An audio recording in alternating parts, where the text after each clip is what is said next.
બોલ ભારત માતા કી જય। આજે આપણે લોકો કરવા જઈ રહ્યા છીએ સ્વાધ્યાયનો દાખલા નંબર 10 કંપનીના વાર્ષિક હિસાબ। હરિઓમ હરિ જય દ્વારિકાધીશ। સ્વાધ્યાયનો દાખલા નંબર 10 કરવા જઈ રહ્યા છીએ ફ્રેન્ડ્સ। બિફોર સ્ટાર્ટિંગ ધીસ દાખલો એટલે કે આ દાખલો શરૂ કરતા પહેલા તમારા લોકોએ નફા નુકસાન પત્રક અને પાકું સર્વેનો નમૂનો તૈયાર હોવો જોઈએ, જેથી કરીને આપણે ડાયરેક્ટલી આમાં એન્ટ્રી ભરી શકશું। જો તમે લોકો તૈયાર ન કર્યો હોય તો વિડીયોને પોઝ કરી અને સૌથી પહેલા તૈયાર કરી લો। સૌથી પહેલા જોઈએ માય ડિયર ફ્રેન્ડ્સ કે તારીખ 31/3/17 ના રોજનું પાકથર લિમિટેડનું કાચું સર્વે તમને નીચે મુજબ આપ્યું છે। ઉપરની માહિતી પરથી કંપની દ્વારા 2013 ના પરિશિષ્ટ 3 મુજબના પૂરા થતા વર્ષના વાર્ષિક હિસાબો તૈયાર કરો। અહીંયા આપણે લોકોએ તૈયાર કરવાના છે કંપનીના વાર્ષિક હિસાબો। જ્યારે તમે લોકોને એમ કે કંપનીના વાર્ષિક હિસાબ તૈયાર કરો ત્યારે તમારે લોકોએ બનાવવાનું છે એક નફા નુકસાન પત્રક અને બીજું પાકું સર્વેયું। અને પાકા સર્વેયાની બે બાજુ, પહેલી ઇક્વિટી જવાબદારી અને બીજું મિલકત લેણા બાજુ। જો તમને આવડતું હોય તો જ તમે દાખલો લખી શકો, બાકી દાખલો લખી શકો નહીં। નારાયણ નારાયણ। ચલો હવે જોઈએ એવરીવન। હવે મહત્વની વાત એ છે કે અહીંયા તમને કોઈ પણ જાતના હવાલા આપ્યા નથી, ખાલી 13 એન્ટ્રીઓ આપી છે। 13 એન્ટ્રી તમારે લોકોએ હેમખેમ પ્રકારે જ્યાં આવે છે ત્યાં મૂકી દેવાની છે ગાઈસ। સૌથી પહેલા આપ્યું છે વેચાણ 11,25,000, તો વેચાણને ક્યાં લખશો? કામગીરીની ઉપજમાં। નફા નુકસાન પત્રકની અંદર કામગીરીની ઉપજની અંદર લખશો વેચાણ 11,25,000, વેચાણ 11,25,000। Okay my dear friends. એના પછી છે કર્મચારી લાભના ખર્ચા। લ્યો હેડિંગ વાઇઝ જ આપ્યું, કર્મચારી લાભના ખર્ચા। ખર્ચની અંદરનું આ હેડિંગ છે કર્મચારી લાભના ખર્ચા। અને કેટલા રૂપિયા આપ્યું છે guys? 1,95,000। Clear my dear friends. એના પછી માલ સામગ્રી 1,65,000, તો માલ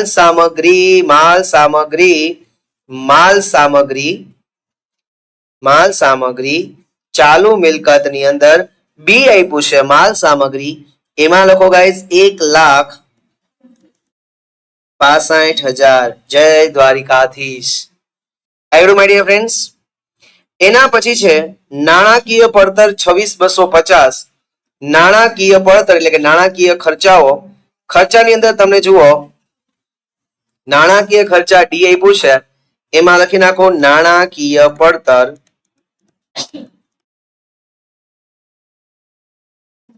કેટલા રૂપિયા છે ગાઈસ? 26,250 રૂપિયા। 26,250 રૂપિયા। Okay my dear friends. આગળ જામીનગીરી પ્રીમિયમ 60,000। જામીનગીરી પ્રીમિયમ છે એ એક પ્રકારની ધંધાની અનામત છે, એટલે પાકા સરવૈયામાં અનામત અને વધારાના શીર્ષક નીચે લખવામાં આવે છે માય ડિયર ફ્રેન્ડ્સ જામીનગીરી પ્રીમિયમ।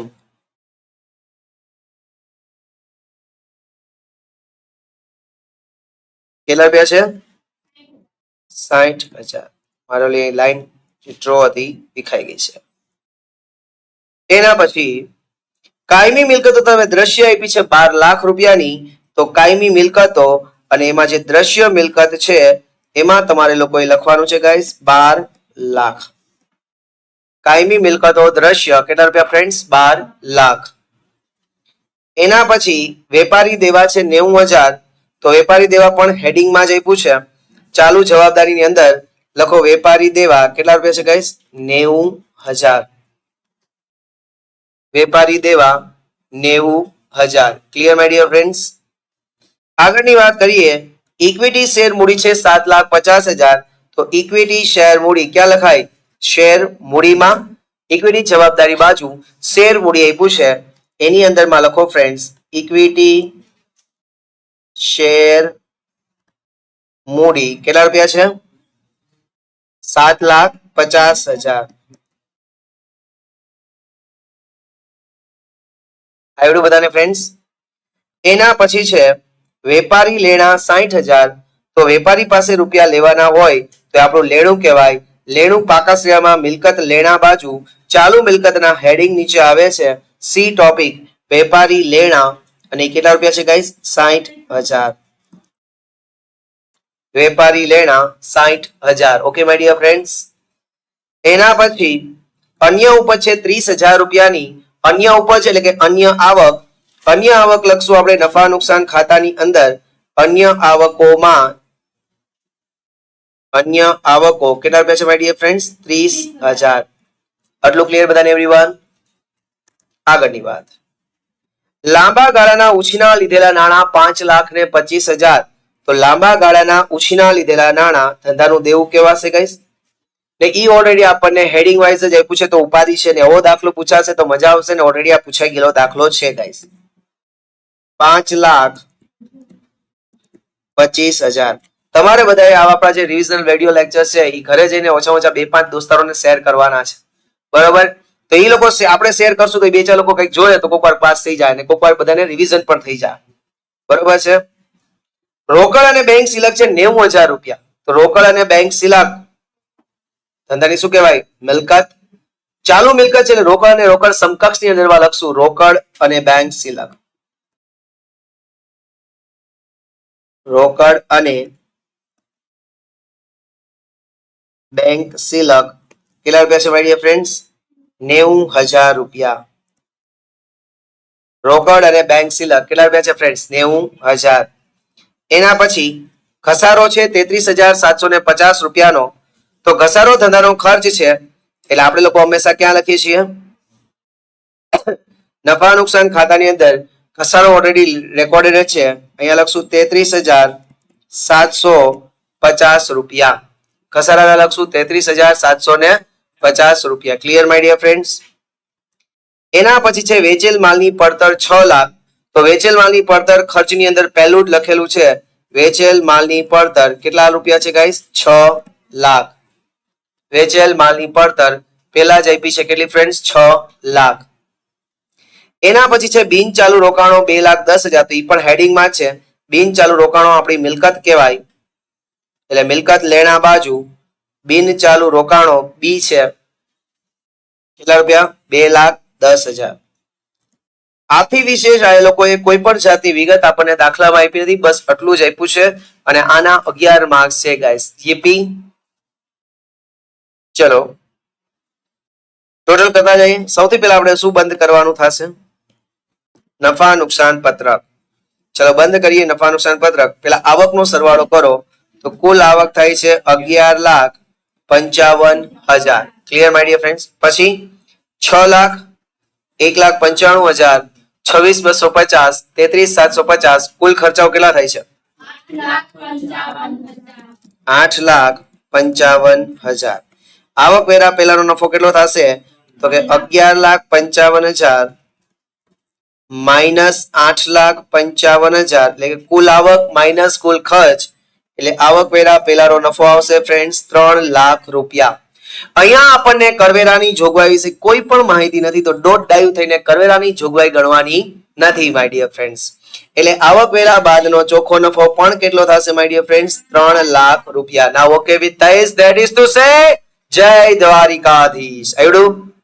હવે અહીંયા કરવેરાની જોગવાઈ નથી એટલે એની બીજી એન્ટ્રી નહીં થાય, પણ આવક વેરા પછીનો નફો 3 લાખ છે તો એની બીજી એન્ટ્રી કરવી પડશે. તો એની એન્ટ્રી આપણે લોકો ક્યાં કરશું? અનામત અને વધારાના શીર્ષક નીચે, કારણ કે આ માલિકનો નફો કહેવાય. નફા નુકસાન પત્રક મુજબ વધારો કેટલા રૂપિયા ફ્રેન્ડ્સ? 3 લાખ રૂપિયા. નફા નુકસાન પત્રક મુજબ વધારો કેટલા રૂપિયા છે ગાઈસ? 3 લાખ. ચલો હવે આપણે લોકો શું કરવાનું છે ફ્રેન્ડ્સ?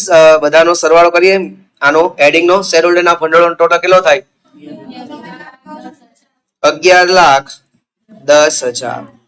ચલો હવે બિન ચાલુ જવાબદારી ટોટલ 5,25,000 અને આનો સરવાળો 90,000. 90 થાય ને ખાલી? બીજું કઈ નથી ને? ઓકે. કેટલા આવ્યા? 90,000 વત્તા 5,25,000 17 લાખ વત્તા 11,10,000 17 લાખ 25. શ્યોર ને? 90 ને 10 1 ને 2 13 13 ને 5 17 25. બરોબર. ચાલો 17 25 બરોબર. હાલ આનો ટોટલ કરો. 12 ને 2 14 14,10,000 એના પછી 1 65 વત્તા 60, 2 25, 2 25 વત્તા 90, 3 15,